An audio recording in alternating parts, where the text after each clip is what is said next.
تمام دوستوں، بہنوں اور بزرگوں کو السلام علیکم۔ یہ کہانی شروع ہوتی ہے آج سے کم و بیش 70 سال پہلے فرانس کے شہر پیرس میں، کہ جہاں شیخ ابراہیم نامی ایک بوڑھے شخص کی گروسری کی دکان تھی۔ یہ تمام علاقہ یہودی اور مسیحی آبادی کی اکثریت پر مشتمل تھا، لیکن چونکہ شیخ ابراہیم ایک انتہائی مہذب اور بااخلاق شخصیت کے مالک تھے، لہٰذا اکثر لوگ انہی سے سودا سلف خریدا کرتے۔ شیخ ابراہیم کے قریبی اپارٹمنٹ میں ایک یہودی خاندان آباد تھا، جس میں جیڈ نام کا ایک 10 سال کا بچہ بھی شامل تھا۔ یہ خاندان اکثر جیڈ کو شیخ ابراہیم کی دکان پر سودا سلف لینے کے لیے بھیجا کرتا۔ جیڈ جب بھی اس دکان پر جاتا، یہ چپ چاپ ایک چاکلیٹ چرا لیتا۔ یہ سلسلہ کئی ماہ تک یوں ہی چلتا رہا۔ شیخ ابراہیم اگرچہ اس تمام صورتحال سے واقف تھے، لیکن انہوں نے کبھی جیڈ کو ٹوکا یا روکا نہیں۔ پھر ایک دن یوں ہوا کہ جیڈ یہ چاکلیٹ چرانا بھول گیا۔ یہ منظر دیکھ کر شیخ ابراہیم نے اسے پیچھے سے آواز دی اور چاکلیٹ دیتے ہوئے کہا کہ تم یہ بھول گئے تھے جیڈ۔ تب جیڈ پر یہ راز منکشف ہوا کہ شیخ ابراہیم اس کی روزمرہ کی جانے والی چوریوں سے واقف ہیں۔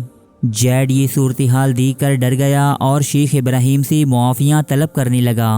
شیخ ابراہیم نے جیڈ سے کہا کہ وہ اسے معاف کر دیں گی اور روزانہ ایک چاکلیٹ بھی دیں گی کہ اگر وہ یہ عہد کرے کہ وہ آئندہ کبھی چوری نہیں کرے گا۔ جیڈ نے آئندہ کبھی چوری نہ کرنے کا وعدہ کیا اور شیخ ابراہیم کا شکریہ ادا کر کے وہاں سے رخصت ہوا۔ اب تو یہ روز کا معمول بن گیا کہ جب بھی جیڈ شیخ ابراہیم کی دکان پر آتا، وہ اسے ایک چاکلیٹ تھما دیتی، اس سے باتیں کرتی اور اس کا حال احوال دریافت کرتی۔ رفتہ رفتہ وہ شیخ سے بہت قریب ہوتا گیا۔ دن گزرتے گئے اور جیڈ ایک بچے سے ایک نوجوان میں تبدیل ہو گیا۔ جوان ہونے کے بعد جیڈ کو بھی وہ تمام مسائل اور پریشانیاں درپیش آنے لگیں کہ جو عملی زندگی کی شروعات میں پیش آتی ہیں۔ جیڈ کو جب بھی کوئی مسئلہ درپیش ہوتا تو وہ اس کا ذکر اپنے مخلص دوست شیخ ابراہیم سے کرتا۔ شیخ ابراہیم اپنے صندوق میں سے ایک مخصوص کتاب نکال کر لاتی اور اس کے کوئی سے بھی 2 صفحات کا مطالعہ کرتی۔ بعد ازاں وہ اس مطالعے کے ذریعے جیڈ کے مسئلے کا حل تلاش کر لیتی اور اسے بتا دیتی۔ جیڈ یہ ماجرا دیکھ کر سخت حیران ہوتا کہ آخر شیخ ابراہیم کے پاس یہ کون سی کتاب ہے جس میں اس کے تمام مسائل کا حل موجود ہے، لیکن اسے وقت کی کمی کہیں یا جیڈ کی لاپرواہی، وہ کبھی شیخ ابراہیم سے اس کتاب کی حقیقت دریافت نہ کر سکا۔ پھر ایک دن کہ جب جیڈ شیخ سے ملنے ان کی دکان پر پہنچا تو اسے معلوم ہوا کہ شیخ کی طبیعت ناساز ہے اور وہ ہسپتال میں زیر علاج ہیں۔ قبل اس کی کہ جیڈ ان سے ملنے جاتا، اسے شیخ ابراہیم کی اس دنیا سے گزر جانے کی خبر ملی۔ جیڈ جب تعزیت کے لیے شیخ ابراہیم کے بیٹوں سے ملا تو ان میں سے ایک نے اسے روک لیا اور بتایا کہ ان کے والد نے مرنے سے قبل جیڈ کے لیے ایک تحفہ دیا تھا۔ پھر اس نے شیخ ابراہیم کا وہی مخصوص صندوق کہ جس میں ان کی کتاب موجود تھی جیڈ کے حوالے کر دیا۔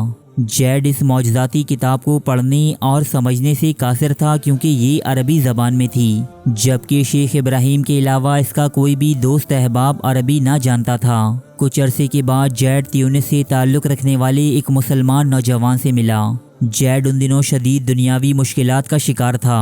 جب اسے پتہ چلا کہ اس کے تیونسی دوست کو عربی آتی ہے تو وہ شیخ ابراہیم کی دی ہوئی مخصوص کتاب کو لے کر اس کے پاس گیا اور اس سے کتاب کی 2 صفحات پڑھنے اور فرانسیسی زبان میں ان کا ترجمہ کرنے کی درخواست کی۔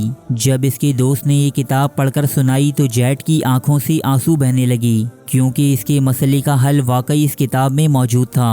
جیڈ نے حیرانی سے تیونسی نوجوان سے پوچھا کہ آخر یہ کون سی کتاب ہے جو پچھلے کئی سالوں سے میرے تمام مسائل حل کرتی چلی آ رہی ہے۔ تیونس سے تعلق رکھنے والی نوجوان نے جیڈ کو بتایا کہ یہ کوئی عام کتاب نہیں، بلکہ یہ خدا کی بھیجی ہوئی کتاب ہے جو اس نے اپنے آخری نبی حضرت محمد صلی اللہ علیہ وآلہ وسلم پر نازل فرمائی ہے، تاکہ دنیا کی تمام انسان اس سے ہدایت اور رہنمائی حاصل کر سکیں، بالکل اسی طرح کہ جیسے تم کرتے ہو۔ جیڈ یہ سن کر زاروں قطار رونے لگا۔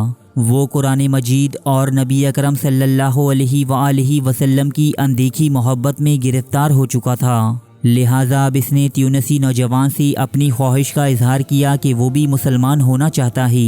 جیٹ کی ایما پر تیونسی نوجوان نے اسے کلمہ طیبہ کا ورد کروایا کہ اللہ کے سوا کوئی معبود نہیں اور محمد صلی اللہ علیہ وآلہ وسلم اس کے بندے اور رسول ہیں۔ دین اسلام میں داخل ہونے کے بعد جیڈ نے جیڈ اللہ القرانی کا نام اختیار کیا۔ قرآن نے اس کے قلب کو کچھ ایسا منور کیا کہ اس نے صرف 25 سال کی عمر میں اپنی تمام زندگی دین اسلام کی تبلیغ و اشاعت اور اس کی ترویج میں صرف کرنے کا تہیہ کر لیا۔ ابتدائی سالوں میں جیٹ فرانس اور یورپ کے مختلف شہروں میں ہی تبلیغ و اشاعت کی ذمہ داریاں انجام دیتا رہا، لیکن ایک دن شیخ ابراہیم کے دیے ہوئے قرآن مجید میں سے اسے ایک چٹ برآمد ہوئی جس میں شیخ ابراہیم کی آخری خواہش درج تھی۔ شیخ ابراہیم چاہتے تھے کہ وہ براعظم افریقہ کے دور دراز ممالک میں جا کر دعوت و تبلیغ کا کام انجام دیں۔ جیڈ اللہ القرانی نے اپنے محسن کی آخری خواہش کو پایۂ تکمیل تک پہنچانے کے لیے افریقہ کا سفر طے کیا